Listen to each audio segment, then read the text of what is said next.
So here we are, another impromptu interview.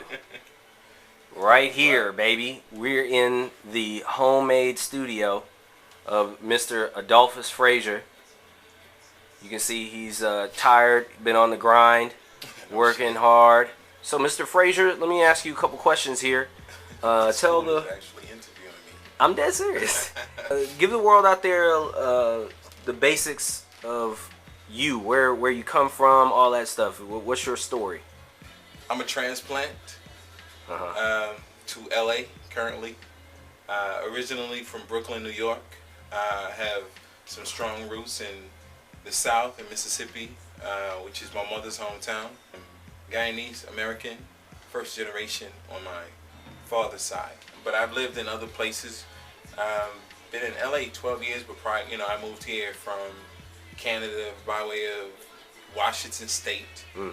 Prior to that, I was in Japan, the Philippines, other parts of Asia, and that was per my military experience.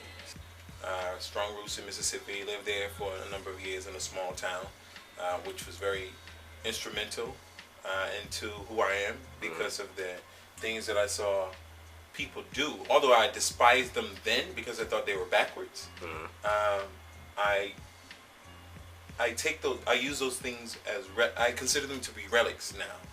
I really pay attention to them and apply them in a lot of the things that I do, especially when it comes to working on projects and you don't have all the funding that you might want to have, and you have to be resourceful.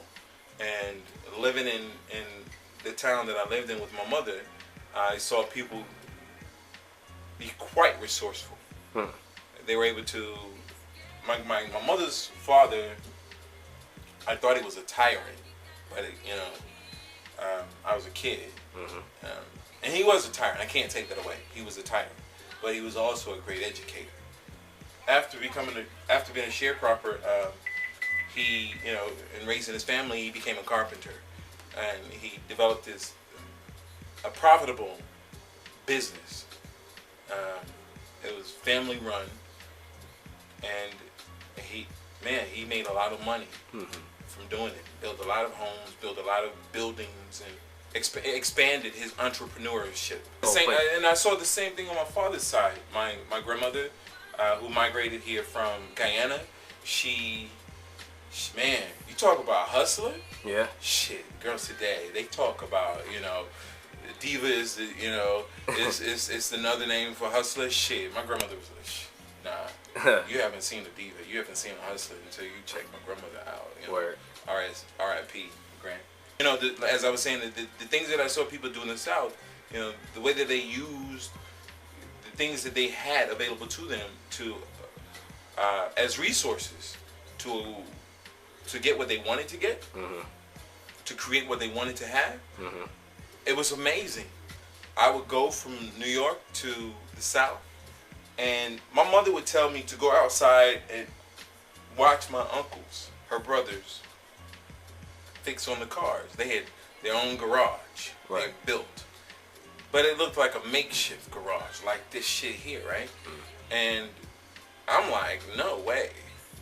I'm taking my cars to Midas. Why don't you take your cars to Midas?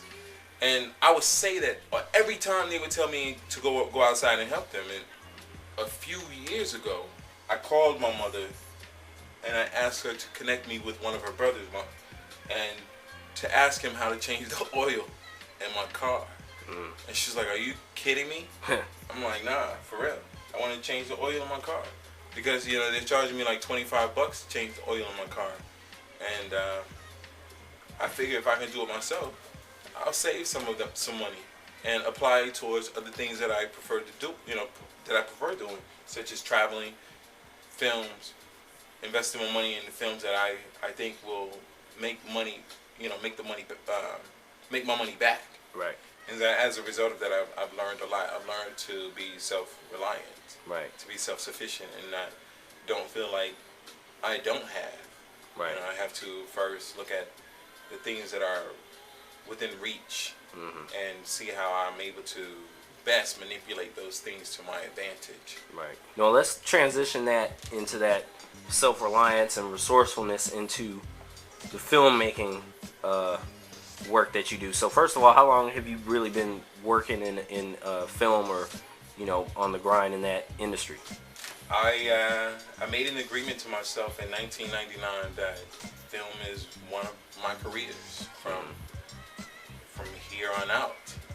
What sparked that? Was that just something initially, or? No, it wasn't something that I didn't grow up wanting to be a filmmaker. I didn't grow up wanting to be an actor, although I wanted to know how Willis and Arnold got into the TV tube. I would pull the TV from the wall. We had those big ass televisions back then. I didn't want to be in the industry at all.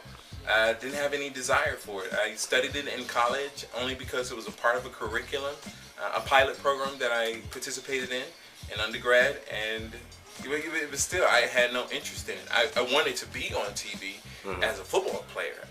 I wanted to be the guy saying, "Hey mom, going to the Super Bowl," or winning the touchdown and drinking the Gatorade on the sideline. But when that didn't come to fruition, I was 20. I think I was 23, and I had relocated here.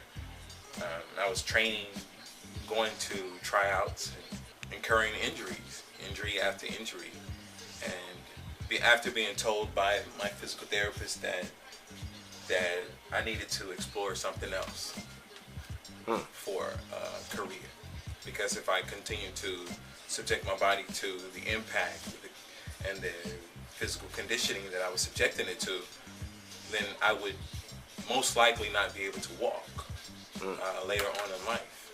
And I was stubborn. I didn't listen, and it wasn't until one day I found I had just finished working out at the Santa Monica stairs, and I would go to the stairs, man, and run the stairs 30 times with ankle weights, 15, 20 pounds on each leg. And I was in West LA. I got out of my car and I stepped out, stood up, and then I collapsed. And I was in the parking lot by myself. It was about 9:30 at night, and I couldn't get up. I was like that old lady in the commercial. I'm falling and I can't get up. I was fucking down on my back, looking over, looking to see if there was anybody around me that I could call out for. But I was there by myself. It's like shit. It wasn't until I went to Cleveland, the year the Cleveland Browns re-expanded. It was 1999. And the first day of tryouts, tore my hamstring. 10 yards out of the block on a 40-yard dash. It was the first event of the day. And of the tryout. And that was it. That was it. I was going to do the XFL the next year, but I was told that I had incurred too many injuries leading up to that nobody wanted to fuck with me. That was fucking painful.